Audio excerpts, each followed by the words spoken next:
Really, I have, and it's it's something I'm incredibly proud of. But I just want to. I love being a part of feeling like just the community of people rejoicing and loving him and loving the band. It's a really special thing for me now. Yeah, I snuck in for the last few minutes, and I think I'll do that for as long as this thing is in theater. I told him, I said, this is the third time I've seen the movie. He goes, that's it? I feel like a lunatic because I've watched it in all the iterations, and still, I just watched the entire Live Aid here at Fox. It's a little bit of a truncated version, and I just don't ever want it to go away. So I'm sneaking in everywhere I can. Is it like an out-of-body experience when you're watching just how consumed, how lost you get in the role?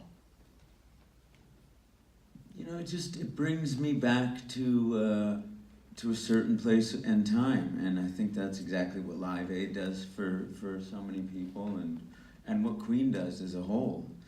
It takes me instantly back to those days trying to figure it all out, especially Live Aid, because Live Aid was the first thing we shot, and to be out there in the middle of nowhere in a field, airstrip we shot it at, and I remember just standing there while it was very cold, just trying to absorb all of this and think, wow, what an opportunity, and what an honor it is. Just don't mess this up, man. So instead of like building up, easing into the role, and building to that climax, that was the first thing you shot.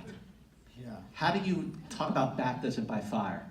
That's exactly what it was, and inevitably it helped so much because not only did it keep me on my toes, but it galvanized us as a band and as a group of actors, and immediately, Aaron Hay, our production designer, had to get up one of the most, I think, difficult sets to put together. Not only was it, the actual stage was attached to the backstage, so there's everybody clamoring to do so many things, and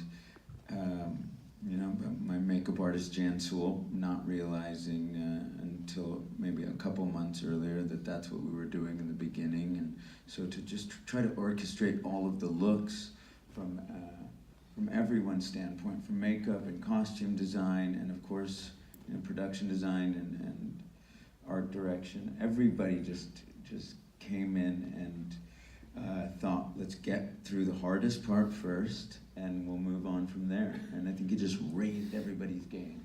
Do you think that starting at that point gave you like an idea to like, okay, that's what I'm going to build to throughout this movie as you're showing Freddie and Queen like come together and evolve, and their music evolve, Freddie's look evolved. You talked about the makeup, and I want to ask you about that. But first I want to ask you, Graham King have been championing this movie for more than 10 years. And as every producer knows, sometimes like you hear 10 years and you go, really, that's all?